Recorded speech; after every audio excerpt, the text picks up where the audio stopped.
Hello, and welcome to the latest episode of the Give My Head podcast with me, Tim McGarry, and my comedy chums, Michael McDowell and Damon Quinn. As you know, on this programme, we talk about comedy, culture, art, sport, anything we like. We talk to very interesting people from all across Northern Ireland. A couple of very quick plugs. The good news is, ladies and gentlemen, I'm going to stop very soon plugging The Height of Nonsense, my solo tour, because it's almost done. And even better news, the tickets are almost sold out. I am in the Kiwis Comedy Club in Portrush on the 7th of August. It's almost sold out. And then I'm in the Lyric on the 29th of August. It's almost sold out. So if you want tickets, you need to grab them now. And I'm doing 2 shows in Bangor, and they are sold out. But the good news is that Give My Head Peace Live is back on tour next year. We are all over the place, but tickets are on sale now. I know it's only August, and you think, I know, what am I doing next March? Buy your tickets now to see Give My Head Peace. We're in the Grand Opera House the last week of March 2027. God, I can't believe that. Is the show written yet, lads? I can't remember if the show... No, we read it the day before. It's not quite written yet, but it will be very funny. We're in the Grand Opera House and all over Northern Ireland as usual, and in Derry and all over the place. And we're dipping our toe down south. We're in Vicar Street as well in April 2027. So look at that up online. Give My Head Peace Live. In the meantime, ladies and gentlemen, you know we like our sport in this show. We like politics, we like comedy, we like sport. But we are very, very delighted to have a good friend of us personally, ex-BBC, ex-UTV, one of the finest sports presenters this Northern Ireland has ever produced. It is the one and only Denise Watson. Denise, welcome, Denise. Oh, I know, guys, it doesn't seem like, 13 years since BBC? I know, it's 13 years you're out of the beach. My God. And you're one of the few women presenting sport that's still bizarrely. And do you know what? I have some Renaissance men friends. Right. Old-fashioned men. What's a woman doing? What's a woman commentating on football? What do they know about football? I think those boys made their way onto my socials at times as well, at the blog fun. But you started in the BBC. You didn't start in the BBC. I went from commercial into BBC. So I started way back at Hospital Radio because I always wanted to be a DJ or a presenter. I was obsessed with Radio 1. Back in the days, so you'll remember Bruno Brooks, Gary Davis, Simon Mayo, Jackie Brambles, and I heard Jackie Brambles, thought that's what I want to do. I want to be Jackie Brambles. But at school, age 16, girls don't do that. Right. So that was the first thing up against me. What school were you at? Is it Wallace?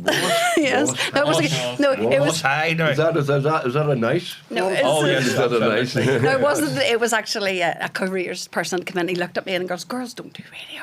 So that was like, oh yes, they do. And I worked on from that there. Well, sorry, you'd done English or something? I did an English literature degree. Yes. Oh, did you have a degree at Queen's? Yes. Oh, wow. Okay. So of course that had to amend a little bit from doing sports reporting. Right, my literature was one of the things. The first things they said to me was, "You're going to have to dumb down the whole Florey language." Like. Right. Okay. But no, so men don't understand that. But just talk us through the goal. Oh, when I come over my shoulder and I hit it, and it hit the back of the head. I think the term was, why use aspiration when you can use hope? Because wee Jimmy doesn't understand what an aspiration is. He thinks it's a breathing difficulty. I thought that was very good. One. Yeah.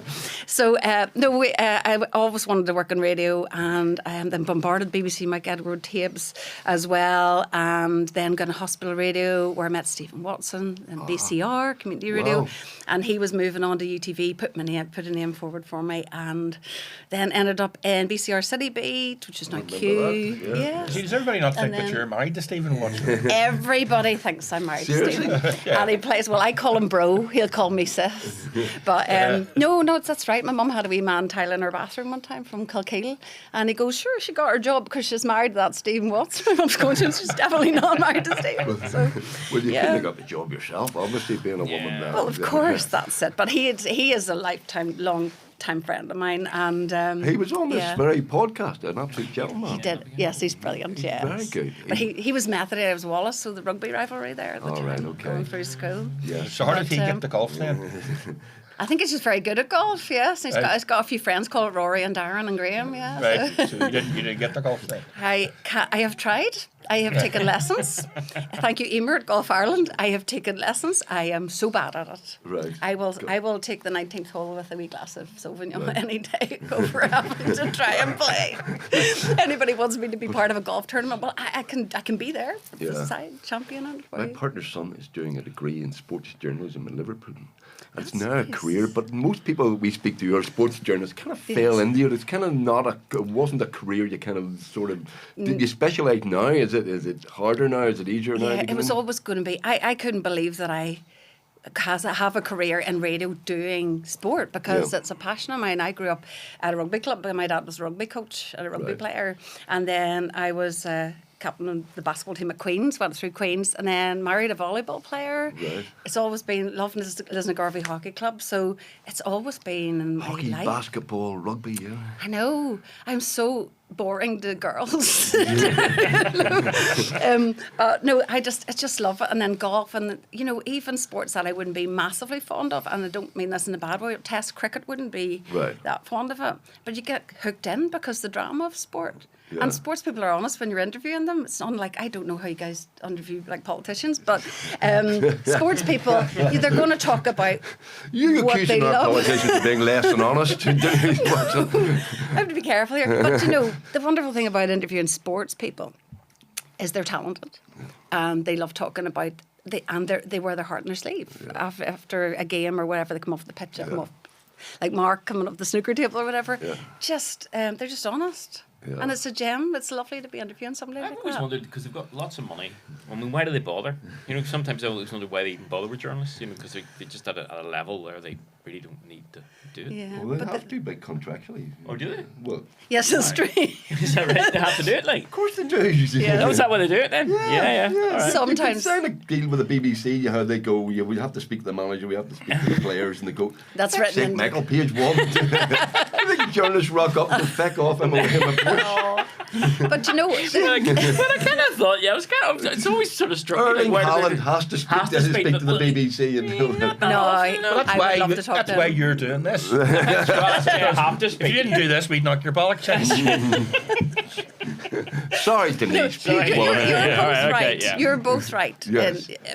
Sometimes they're just genuinely lovely sports people who will never Yeah. say no. They know I'm doing a job and they're not going to be rude. But yeah, the sort of Ronaldo level, you're going to have to Yes, have that yeah, written in. there's a few more, Yeah. Yeah, more layers excuse me, to get. yeah. A few Yes. more layers to I'll get. have So, to wear like, I my mean- cap, my baseball cap with my sponsor's name on it and all that. You've interviewed quite a lot of high-profile Have, yes. sport guys. Who's your favourite then? Oh, that's you have hard. a It's a favourite? really hard question. Do you know who I have a real soft spot for? I have to say Mark Allen, because I was the first person to interview Mark. when he Snooker, was- Damon. Snooker. Oh, I know snooker. And he was great. He was like just a 16-year-old boy, just playing snooker all the time. And I know the people at the snooker club in Antrim were saying, this guy is so talented. He's going to go places. And then to see him, at World Championships and Masters and excelling. But he's also got a great sense of humour. And he tried to teach me to play snooker one time, he and his friend Jordan Brown. And they're trying not to laugh. We're doing it on camera and I could see them giggling. So, I'm a lost cause. But so, And I mean... There's so many. It's really hard. It's a really difficult question. Yeah, well, there's so many. Because they're all decent. And I mean, George Best, yeah. I suppose, is Yeah. one of the ones that because he Yeah. did our show as well. George Best, yeah. yeah. But, And just such a humble person Very shy. and very shy. Yeah. I couldn't Yeah. believe how shy he was. I He did know. our show. He appeared on Give Me a Piece. He turned up word perfect. Yes. Which is like. Unusual. You're never word perfect on the home the wall gang. Like, I mean, you don't turn up knowing your lines. He turned up. He knew all his lines. Yeah. He did his wee piece. Did a wee piece Yeah. with our great friend, what do you call Jackie him? Fullerton. Jackie Fullerton. Yeah. Jackie. Yeah, Jackie. And yeah. he was, but I couldn't believe how shy he was. I mean, do you Yes. remember that? I Yeah, mean, he yeah, was- it was. Really Well, shy. And to be fair, he's not a man who necessarily kept himself to himself. No, that's not true. Shall we I say? don't get the feeling he had to do But it much. was Tim. shy. I don't think he had to, All right, you the didn't way- have to make much effort. I don't think he had to make much effort to. We were very. It was really Yeah. nice when he did our show because he brought his wife with him, Alex, and she she's is a friend gorgeous. of mine. Like, Yeah. she is just gorgeous inside and out. She's a like. beautiful person. Yes, really and nice person. yeah, so I had Yeah. lasagna up with Alex and George and my wee friend Colin, and we were up at the house, and got him to sign a book for my dad and all. And Oh, stuff lovely. like, Yeah, yeah. I did actually meet my dad's hero, which was a big moment, I guess, for me, who's Willie John McBride, the rugby right, legend. yeah. And I met him through Antrim Newton Abbey Council, and I said, I have to take a photograph here. And I remember showing it to my dad, going, look, you know who I met, and that was a moment too. I did a gig for the police, RUC Rugby Club. I Right. take anybody's money. And I've done a few rugby gigs, and no disrespect, I'm not a fan of rugby. I've been to a few, but some of the speakers are a bit boring. Yeah. Willie John McBride was absolutely superb. He He is. was really, Yeah. he was really funny, really clever, Yeah. really interesting. He was super. Did the whole thing about the Yeah. tour of the Lions tour and all of that. Absolutely brilliant guy. And, It's just such he- memories. Yeah, but very engaging Yeah, and very fun yeah. and all of that. Because Yeah. normally, as I say, some after dinner speakers at sports events. Yes. They're not the most interesting. Do you remember that time in 1970 Yes. that somebody I caught a did ball? some feckin' New Zealand star. I didn't know who the feck he was. Some all black. Jonah Loomer. Jonah Loomer, yeah, there he was, yeah. And he bored the arse off everybody. He bored the arse off 450 people in the Ramada Hotel talking about, and then we won that game 10-7. Or was it 11-7? I don't give up. Willie John. Brilliant Yes. class. Different Yeah. class. Can you imagine playing in that team with him? That's just leader. Yeah. He's awesome, yeah. He's still going. What did he? Just Willie now. Oh my goodness, yeah. He must be in his 80s now. Must be in his 80s. Yeah. that's nice. But sport does things to people. I'm a No, it does. It's the best drama on Makes you TV. no, Makes you fit. not me. Not watching Cliftonville. It doesn't make you fit. Makes you angry most of the Does it time. make you cry? It's made me cry. Oh well, that's So what I was many about times. to say. Yeah. I know you're a Linfield fan, but and I bore people about the fourth. No, I'm an impartial sports reporter. Yeah, you are a Linfield fan. 2024 when we won the Irish Cup, I cried. I Yeah, cried. yeah. And last week, because I know this is going out fairly soon. Last week, Yeah. I'm not a massive GA fan, but I sat Yeah. and watched Mayo, and what a game! What What a history. game! What a history! I was Yeah. in bits at the end of it, I delighted know. for Mayo, but the emotion that I know. And considering it was at 75 years and they'd been there, the bridesmaid, never the bride. And, oh, wow. and the yeah. curse and all of that. The And it was curse and And it everything, was in yeah. a bar Yeah. in Walmer Road. It was actually was driving through Kerry and Yeah. Mayo the last week or so, and just the emotion and the preparation stuff, Yeah. and it does things to people that kind of. But it does, and it brings people together as well. Generations. They would, Right. particularly Have you been to a Linfield Clifton much? Do they sit together, Tim? We're not allowed to. I have many friends who are Linfield fans, but we're not allowed to sit together. No, just obviously one of my favourite managers is now Portadown, David Jeffrey. So he was very kind to me when I started out, and he was at Linfield, and when I was starting at BBC, and I was just this young pup coming in, who's she kind of Yeah. thing. Malcolm Brodie was absolutely lovely to me too. Jackie Fullerton, such a legend. mentor. Yeah, so I had really good people around me, and they were able to explain things or Yeah. help me out with something. And, yeah. We had David on this podcast as well, gentleman as well. Yeah, yes. Absolute gentleman. Very funny, very funny. Yes. Portadown manager, yeah. That's right. See, Portadown there Yeah. next season. Do you have to pretend to like sport? Your background is hockey and basketball and all that sort of Yeah. stuff. Do you know anything about GAA? I do. Do you? And I was taught by the best because I went on to the GA team with the BBC, Margaret O'Hare, Margaret Sidebottom, Thomas Niblock. Margaret O'Hare, Around yes. Yes, around about 2007. And actually, it was quite funny. We were doing the photo, and I was pregnant with my daughter, Beth, and they were doing the photos for Yeah. the launch of the team. But my bump was sticking out, so there's a no-needles ball. so it didn't look so visible on that photo. But that team were amazing to work with. Everybody behind the the scenes, BBC. Audie, the cameraman, Kathleen, even the BAs. They're just, the whole team were great to work with. And I knew the scoring system, but even the rules. Yeah. And then they go changing the rules as well from Yeah. time to time. They keep But changing the rules. I had Jarlath Burns was there, Martin McHugh was there. So I just ask, I Yeah. always say to any journalist, any sports journalist, not sure of something, or any journalist, just ask, don't pretend. Yeah. Don't feel like it's a weakness. I want to know. I want to get it right. I want to say the name of this team right. I want to know exactly why there's a red card being given for this, you know. So so I learned lots. Yeah. But Northern Ireland being Northern Ireland, some people say, you shouldn't get politics involved in sport. But politics is always involved in sport. And sport and politics are intermingled always. It shouldn't be. Yeah. But that's kind of inextricable. Things have changed, though. You get things. You get a lot of state schools. You're playing Gaelic football. You get a lot of.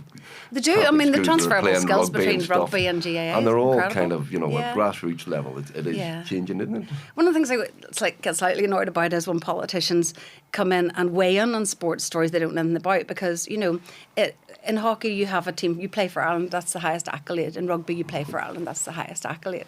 In football there's not one team, there's a Northern Ireland team and there's a Republic team. Don't get involved in Twitter when you don't understand how playing for David your Cameron country. famously was it He Chelsea was or something? Aston Villa. was Aston it? Villa. Yeah. You know nothing about Aston Villa. I think he confused it with West Ham. He was a West Ham fan originally. Just the colours are the same, sure. Colours it'll look do. the same. Yeah, that's it. No, I agree with you, Tim. I think let's just get behind Northern Ireland. Let's get behind Ireland. No matter if half the Ireland team are from Ulster, and lots of brilliant Ulster players in the rugby team at the minute, let's just get behind them all. Yeah. Yeah, well, I kind of, I'm agnostic of this. I kind of, come from a certain background, but Northern Ireland, even if I say I support Northern Ireland, I get a little bit of abuse from people. But you still. That's the banter. Very good, If that's still that kind of that's the occupied six count. Yeah. I know. Just be a sports fan for the drama of it. The drama of France and England, the drama of England, that last World Cup. How sad was that?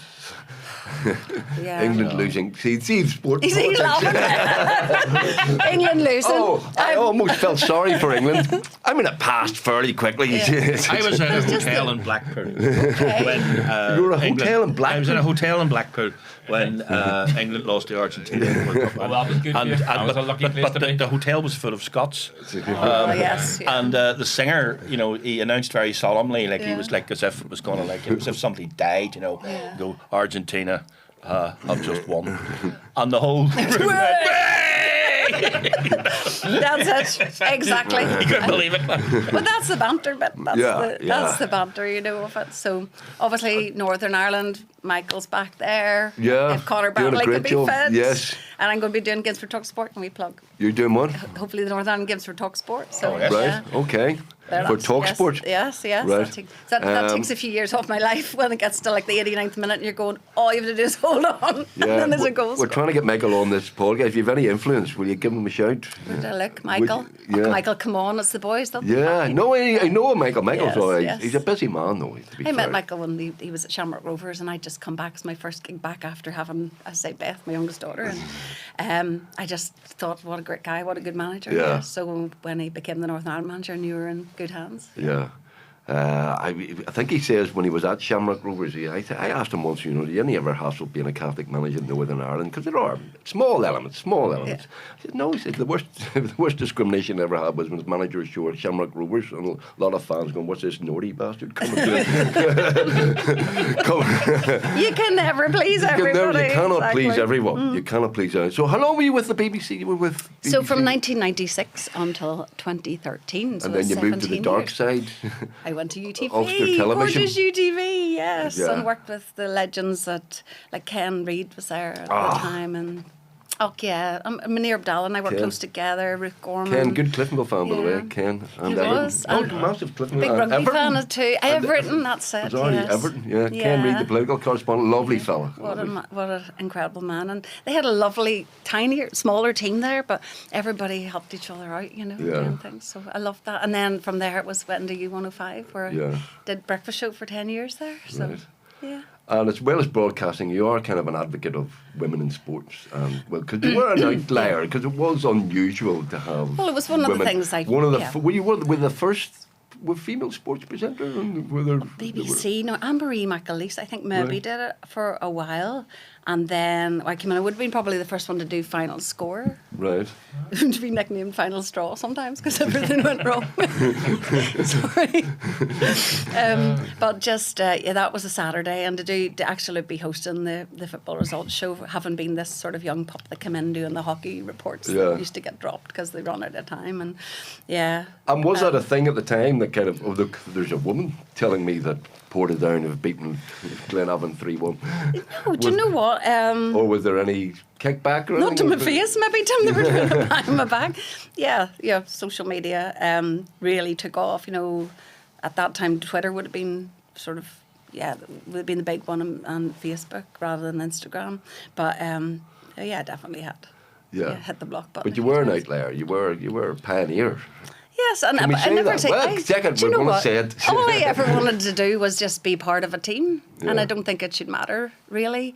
But yes, there's some people are triggered by a female voice doing football. So why did it shift from, because you were saying trying to be like a DJ, the kind of Gary Yes. Davis stuff, and then doing the hospital radio. How did you move from being a DJ to doing sports? Well, see, sport was like my hobby, my pastime when I wasn't trying to get on the passion. radio. Yeah. So I was watching everything. I mean, like all the Formula One, I was growing up rugby special, and Nigel Starmer Smith. Remember all those shows? The Irish League shows, Jackie Fullerton. So it was just everything You just I wanted watched. to meet Jackie for I just wanted to meet. Wasn't that it? Everybody wants Yeah. to meet Jackie Fuller. That's it. How many G's in Megastar? Just the one.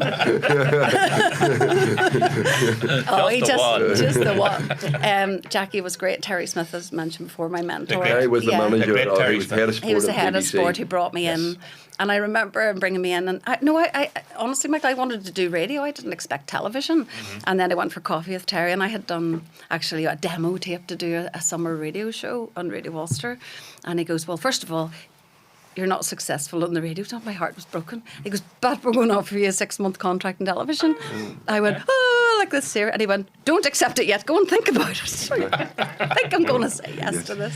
So that's how it came about. But I had for probably a year been bringing them ideas about volleyball teams, about swimmers, about bowlers, about, Commonwealth Games and Olympics to me really excites Terry me. liked his horses, did he not? Terry loves horses. He had a Loves rugby stable. as He had well. his own stable, didn't he? Yes, that's right. Yeah. And then got to meet people that trained the horses. I remember being with the boys that won. Remember Beef for Salmon that won the Irish National? Yeah. I was down there. It was at Punchestown at the day that happened. Yeah. And the two owners were just jumping up and down together, just watching history be made, watching this horse win a race. So, yeah, I'm being very privileged to be and meet Well, you people. see, it's a great job. You got to go Yeah, I to did, yeah. sporting events, and you don't have to buy a ticket. You get the literally on the and the pay you, and the pay was you, and you're right amazing, on yeah. the heart of the action. You're either on the Yes. sidelines, you're high up watching. I mean, Yeah. it must be a great job. It was a great job. It is a great job. And it just, it was just time for me to change 2013 to move across and do something different. And I actually trained on how to shoot net as well, make packages. How to shoot so- what? What are you shooting? I should have known, Tom, but I just wanted to learn how to, work the camera and edit as well. So I became what they call, instead of a BJ, I became a VJ.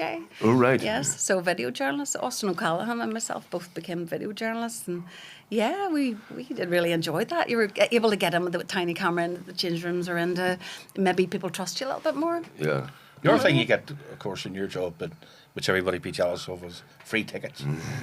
Like, you get Or the get ring, asked like- for tickets. Yeah. My mum was working at the time. You get and tortured, The did you? amount of people. Can your Denise get me an All Ireland final ticket? It was always the All Ireland final tickets. So Denise can't even get herself an All Ireland final ticket. So, that would happen a lot. Yeah. But I suppose it's like me torturing any concert promoters for tickets to Harry Styles. There's another thing you didn't know.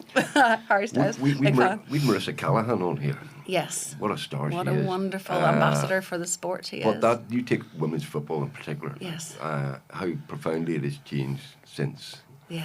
even 10 years Oh ago. my goodness, yeah. Because that was one of my vocations. Really, was to basically promote female sport, and I'm part of the Female Sports Forum. And when I left the BBC, it's something I felt that it just wasn't being done properly. And I went in to work with NIWFA, or now gone into sort of NIFL Women's. And am I losing you all here? No. But I just I met people who were forward thinking, let's do this, let's get things done. And I have to say, you know, Sarah at the IFA at the time, she's now over in Zurich, but she was a get things done. How can we promote this? How can we bring European football here? How can we get everybody supporting women's football?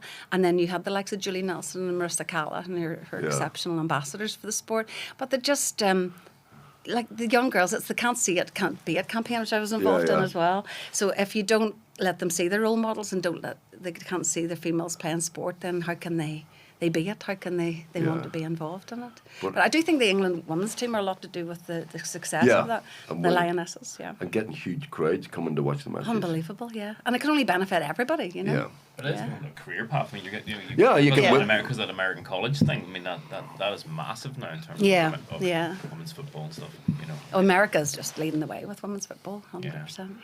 And they're exciting games, a good one. They are exciting games. Women have a problem goalkeeping. That's the only problem. But you know that. What do you mean they've got a problem with goalkeeping? Well, they're not as big as male goalkeepers. Are you shooting straight to goal? No, yeah. Sometimes the ball's coming. Oh yeah, no, it's. But you know what I will say? What I will say is skills. You know, skills wise, passing it, thinking about it, creating it. Yeah. I think women's football's got that. Yeah. Mm-hmm. Yeah, and we were talking about Marissa, and it has changed in the time. She literally, had to buy her own boots, and and there were.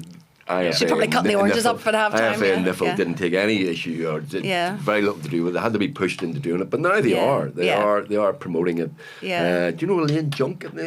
Of course we do. Elaine Junk, shout out to Elaine Junk, who I met. Yes. She's a passionate advocate of women's football, women's sport in general. She's a brilliant woman, yes. Yes, I know Elaine. She Cookstown or something. I can't remember where I met Elaine, but yes. Did she bend your ear? Yeah. Oh, just the Mid-Ulster ladies. She's a legend. Yeah. And but it's like in every sport there's somebody like that, the unsung hero who's getting things done and making things happen, and I don't want the glory, you know. Yeah, I find the best of sports people, they're humble, they don't, you know. They're humble. They are. Well, they are. Yeah. Well, I haven't never met Cristiano. I was going to say. Yeah, but he is exception. I mean, that's true. That is quite an exception. The Ronaldo thing is quite a different vibe from most that sports level, stars. or Beckham, and they have people around them. I mean, I think when I had to go and interview Alex Ferguson, the amount of people around him saying, you can't do this, you can't get it. Yes. I thought, I can't come back to BBC Newsroom without an interview with him, without even so I thought it's now or never, and my heart's thumping out of my chest. I just had to go, Alex. How did you find Alex? Lovely. Yeah. Was he okay? Yes, and I know that Jackie and he are friends, and he's just a lovely man. Yeah. He was absolutely lovely. He's been quite generous with his time and charity stuff. He comes over here quite a lot, doesn't he? He came over to see a school up in Knockmore in Lisburn. That's where we met, Oh, wow. And tell you what, he wouldn't be a manager now. Like, I mean, he'd been bucked out of the Manchester United. Right. Look, he had a disastrous opening couple of years. Like, he was awful. One of the things I would say is I don't think David Moyes was given a good enough chance. That's true too. Yeah. Should have been given a bigger chance. Because it's like trying to follow in his footsteps. Wow. But at the same time, they didn't give Moyes enough chance, and I think he went to the. But I was in the stadium. Yeah.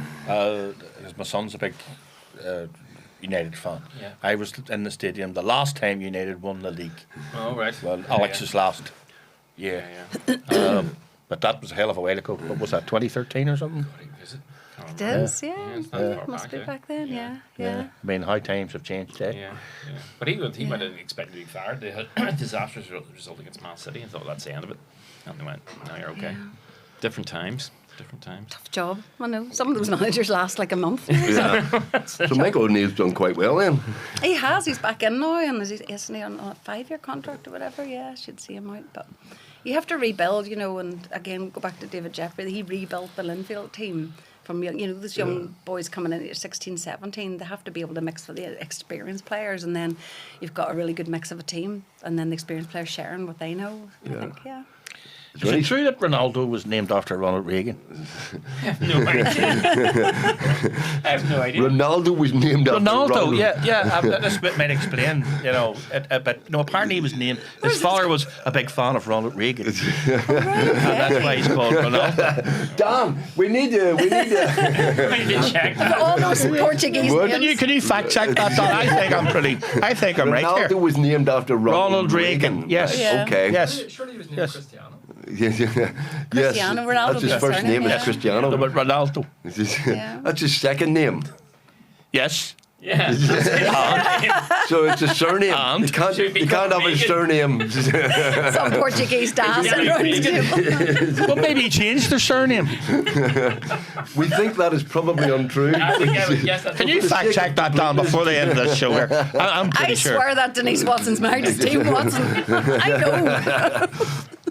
Yeah. Oh dear. Though it is true that Lamine Yamal was in a photograph being bathed by Lionel Messi, Messi. that's right. In a, Oh, as a really? child. I saw there was a Wimbledon this year, Novak Djokovic with his arm around Yannick Sinner, age 9, you know? So- And then they're playing each other and then, You're right. He's right. Am I right?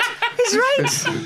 Read that out, Dan. Read that out. Whoa. Excuse me, stop this podcast. This is episode 99. Something historic has happened. Damon Quinn knows more about sport than certain other people. Right, read this out, Dan. Tell us. Give him the middle name Ronaldo because his late father was an admirer of US President and actor. Right. Well, There you go. Damon Quinn, that is congratulations. I had no idea. Damon, There you go. Dan didn't know that. Bossy didn't know None that. of us knew that. None of. Yes. Call yourselves a sports journalist. Call yourself. What's his surname? If it's Ronaldo's his middle name. Because you haven't got Something Portuguese. Ronaldo, obviously. Dos Santos Aveiro. Ah. There you There. see. Yep. That's brilliant, See, actually. you knew nothing. I can take that note down for the next time I am. If There's Ronaldo Ronald comes to Reagan. Windsor Quiz Park. question for you. I know, my next commentary for Talk Sport. Did There you know? you go again. Wow. There you go. His father in Portugal was a fan of Ronald Reagan. Wow. Well, there you go. Politics and sport, Tim. You see, they do mix. They do mix. Is there a sport you go, Jesus, I have to go and watch that?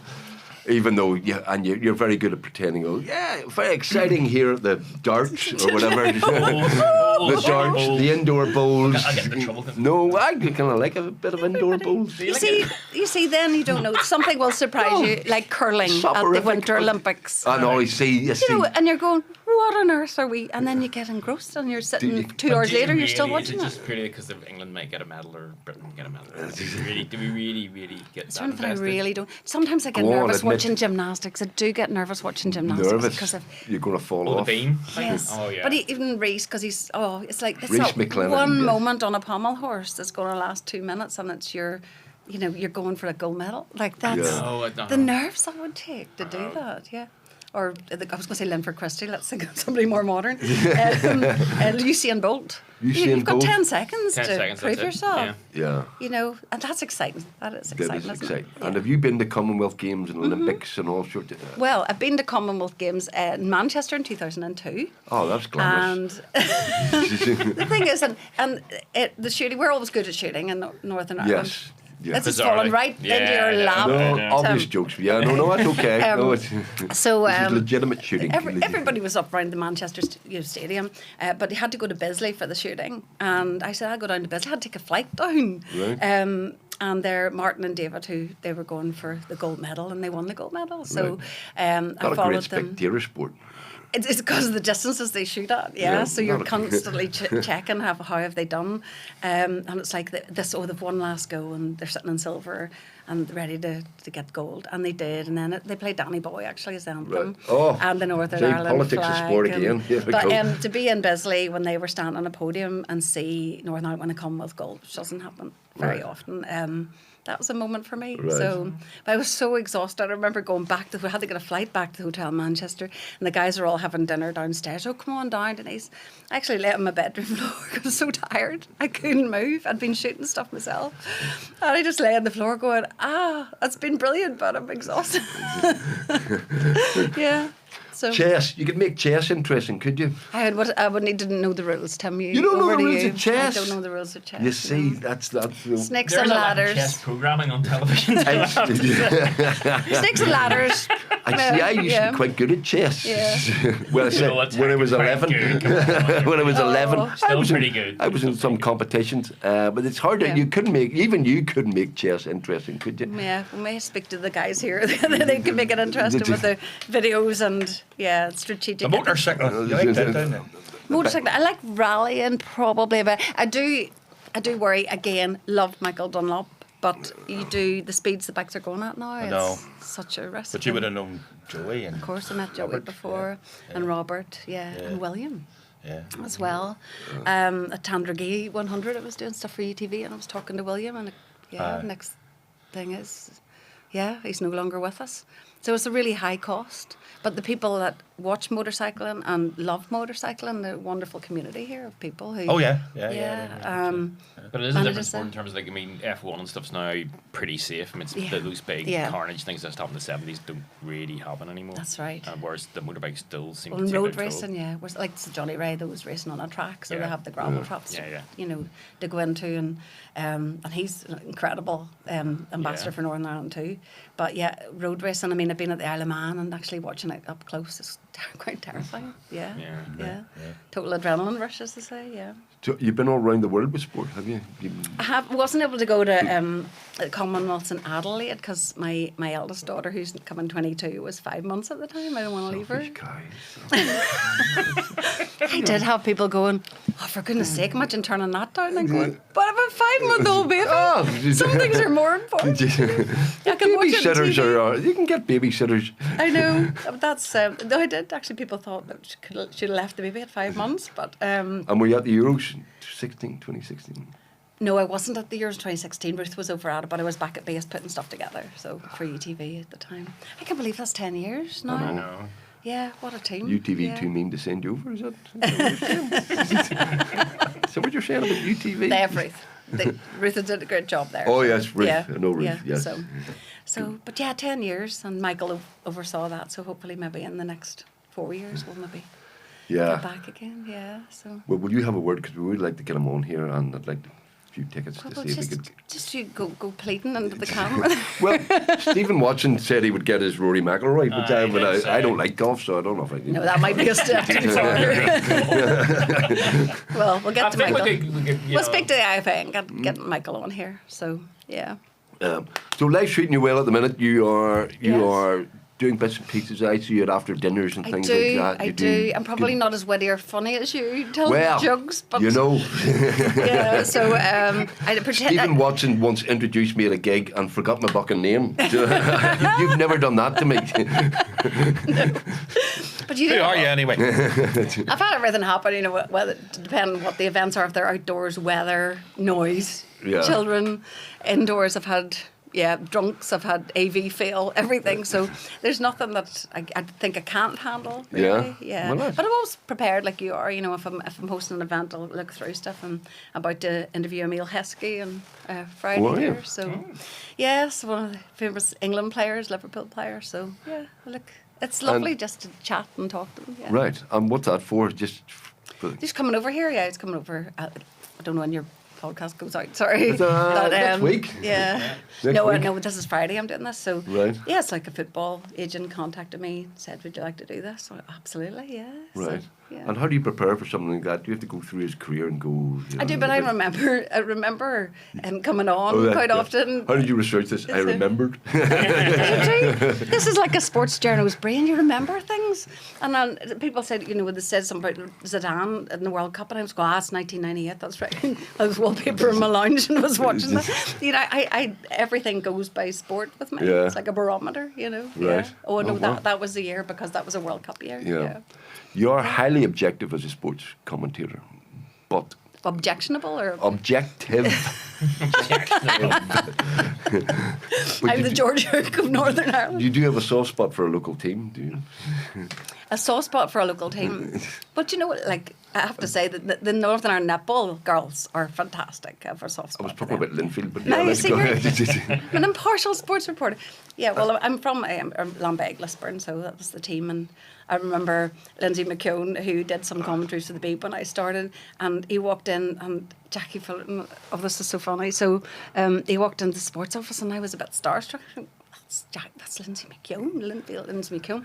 And next thing is he comes across, goes, "Here I am, you're a hero," like this. And I went, what happened? He goes, "So Jackie says I'm your hero," and I thought, Jackie, don't tell him. Yeah. So no, but I was absolutely obsessed actually with the tennis player Pat Cash in 1987. Because he won Wimbledon, nobody expected him to. This Australian with a headband. Remember? Yes, he jumped I on remember the well, board, yeah. Yeah. So I was just fixated with him, and the only poster on my bedroom wall was Pat Cash and his, Yonex poster and for Wimbledon. And I got a chance to interview him actually for a show called Season Ticket at the BBC, and meeting your heroes, and it all went so well, and he was so lovely. And at the end, I decided I'll tell him I have a poster on my bedroom wall of you when I was a teenager, and he went, "Yeah, right, okay." He's like, "Get the stalker out here." But he did. He signed. I brought the book and everything. Should have told me you had tattooed on your back. A scene from Alan Partridge.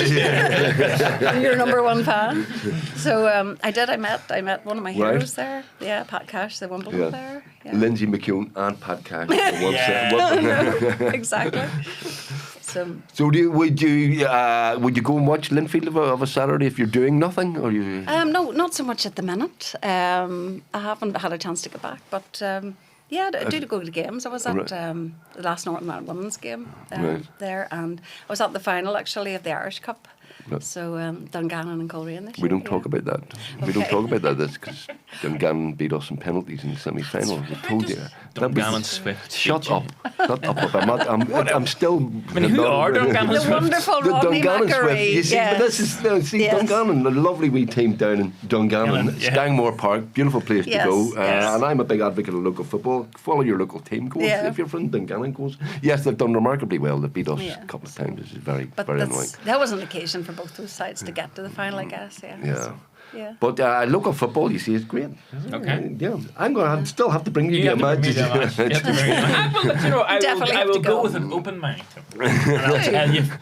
And then come and have a glass of wine before. Quid. That's have a glass of wine. Well, if you're in Cliftonville Social Club, I'm going to be honest, the wine list is somewhat limited. They have a cab soon. It is somewhat limited.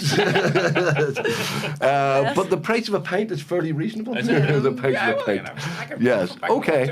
Yes. Don't go in and ask for a cocktail. Just that's all I'm saying. Very good. But yes, I will probably see you sometime at Cliftonville. Yes, absolutely. In the social club. You're very welcome. And can you say about the made segregated? You can't. There must be neutral stands, yeah.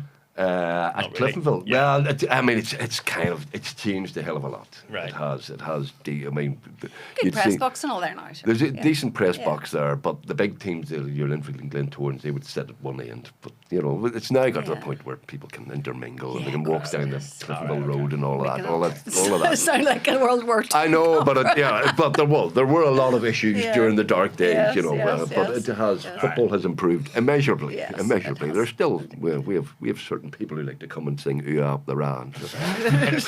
Only at big matches, A Wolf Tones tribute act. I don't even like the Wolf Tones when they're in buck and tune.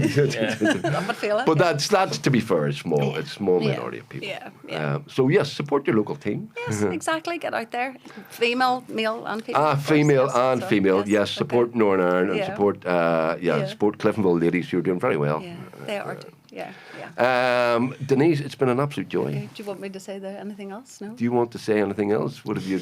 Was there anything you wanted to say? Told you the Peter Cameron story. Well, tell that story. Yeah. Yes, tell that story. Hang on, we're having a debate about whether we should say a story. Go on, that's a definite. This is okay. Story. Well, you have to do it up. No, you need to start. Take it off.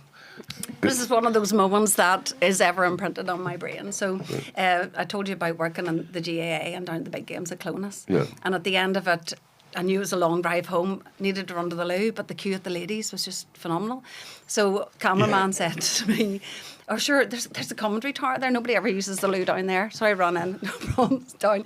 And there was no lock on the door. I didn't know that. But at which point, Peter Canavan, as in Peter the Great, decides to come down full pelt, 30 miles an hour, through the door.